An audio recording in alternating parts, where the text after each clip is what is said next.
There's evidence for multiple UFO crash landings beyond Roswell. Kecksburg, Pennsylvania is one of the most notable ones and worth revisiting, because in 2005, NASA proclaimed the mystery was solved, and it simply isn't. Let's explore.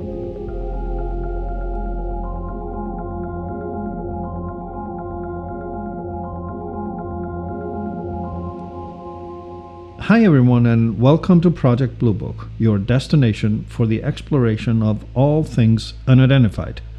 I am Thor, and thanks for tuning in. It was on December 9th, 1965, at Kecksburg, Pennsylvania. Several people saw a fireball streak through the sky, heading towards Earth. It looked like a meteor, only it didn't fizzle out as it descended, but kept burning bright all the way to the ground. And it seemed to slow down before impact. Highly unusual for a meteor, and looking more like a crashing airplane. Only, it wasn't. It was seen as far as Canada and across the Michigan skies as it headed down to Pennsylvania. The kind of trajectory, of course, suggests origins in outer space.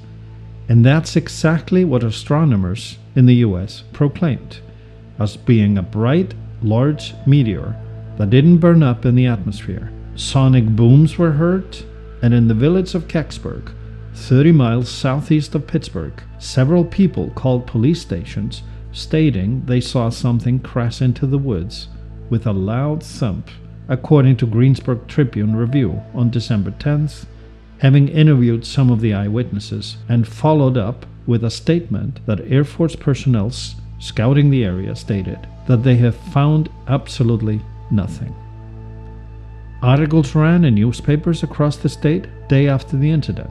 The night of the 9th, KDKA-TV Pittsburgh broke regular programming to report the story live, indicating that an unidentified flying object had passed over Pittsburgh at 4:47 p.m. and crashed into the woods southeast of Kecksburg, where it was being searched for as the broadcast went live, according to Bill Burns on camera, a well-known TV anchor at the time. The area where the object landed was immediately sealed off on the order of the U.S. Army and state police officials, reportedly in anticipation of a close inspection of whatever may have fallen.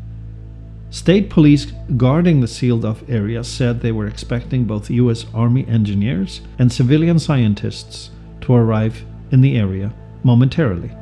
This was on December 10th, the day after the sighting in the afternoon of the 9th. Now, let's start with a statement that an object landed. That does not sound as if the likeliest subject is a meteor, and the anticipation of a close inspection of whatever may have landed doesn't either. On the 10th, there was clearly a notion that something did in fact land. Based on seismic records, an object passed over Detroit, Michigan at 4:43 p.m. afternoon of the 9th, coming at a shallow angle from northwest to the southeast, landing in the woods near Kecksburg. This placed the entry into Earth's atmosphere at the northwestern shore of Lake Erie, near Windsor, Ontario, Canada. It means it took the object only 4 minutes to travel from Detroit to Pittsburgh, which puts it at a speed of about 3,100 miles per hour, or 4 times the speed of sound at 20 degrees Celsius, 68 Fahrenheit. FAA received 23 pilot reports on December 9th over the skies of Pennsylvania, New York, and Michigan in support of the reality of the story. An inquiry by the Sci-Fi Channel in 2005 and a Freedom of Information Act request by MUFON yielded the responses from NASA Public Liaison Officer Steve McConnell that 2 boxes of papers regarding the Kecksburg incident had gone missing and could not be released through the FIA accordingly. Reporter Leslie Keane of the Sci-Fi Channel then sued NASA, resulting in the delivery of 297 boxes of content, and upon inspection, the boxes contained random research and development data from NASA, orbital data, Soviet rocket data, satellite data, training data, and more, but nothing about the Kecksburg incident. There are 2 suspects other than meteors.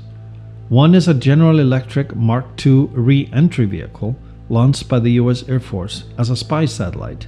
NASA suggested this, but never confirmed it.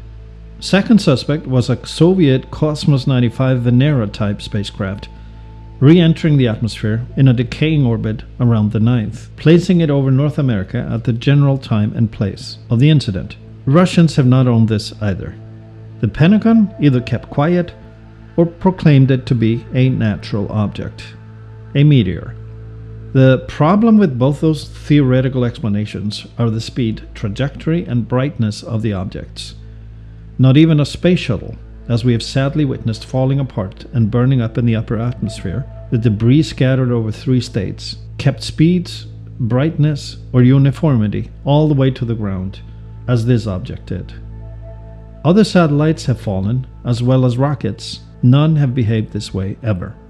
People from all flocks of life, military, police, civilian, children, they all saw military convoying into the woods to close off the area as early as the late evening of the 9th. Those were quick deployments and reactions.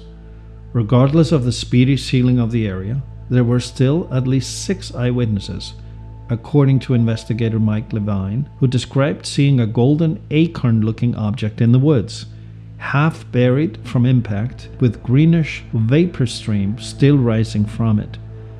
One of the witnesses, Randy Overly of Kecksburg, described the golden acorn as passing overhead at about 200 feet, at a speed no more than a single-engine private airplane, which would seem to indicate that it had slowed down considerably since Canada.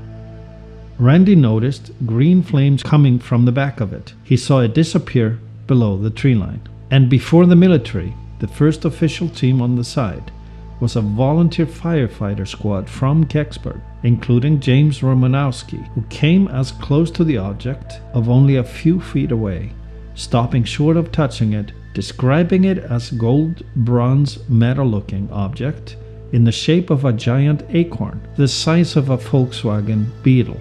He added that he saw inscriptions on the object that to him looked like Egyptian hieroglyphs, and he couldn't make it out what it was, but they were writing symbols, picturesque for sure, according to firefighter James Romanowski. He was also a mechanic, by the way, so when he says the object looked uniform, like it was molded into a single piece of no seams or visible assembly folds, and with hieroglyphic writings, well, that is a detailed description that goes well beyond any natural object. UFO investigator Stan Gordon, a local resident of the area, thoroughly researched the incident in the 80s, taking different eyewitnesses to the site of the landing in the woods. And independently from one another, they took the research team to the exact same spot. Trees were still knocked down from a trajectory to the ground 20 years later. A forest fire area will take more than 30 years to heal, so the visibility of burned, fallen trees 25 years later is consistent with the timeline. It has been pointed out that the shape of the craft is eerily similar to the photographed experimental aircraft built by the Nazis, Die Glocke, the bell, and it is further claimed that the Nazis had collaborative contact with the Nordics during World War II, including possibly being shown secret naval base under the Antarctic ice sheet, a topic for another podcast. In the days that followed, military activity abounded in the area, and at some point a convoy with a flatbed truck was seen driving the countryside, and on the flatbed truck was a green tarp cloth covering up something that looked like an upside-down cone or an acorn the size of a Volkswagen Beetle. Eyewitness Jerry Betters swears this is what he saw, replicated in parades in Pennsylvania ever since.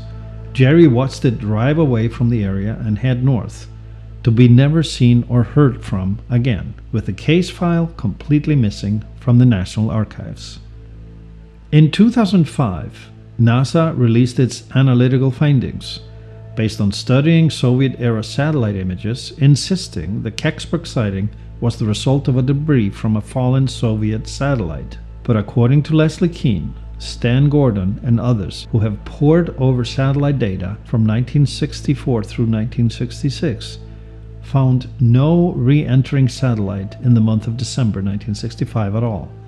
and no records from the time support the agency tracking and being aware of any entry. And they do track each other's satellites in orbit and as they crash. The Kecksburg acorn, still in the possession of the US Armed Forces, simply wasn't one of them.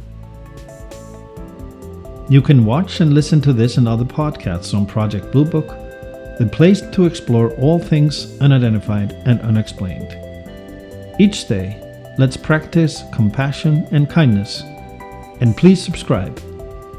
I am Thor, and thanks for listening. See you next time.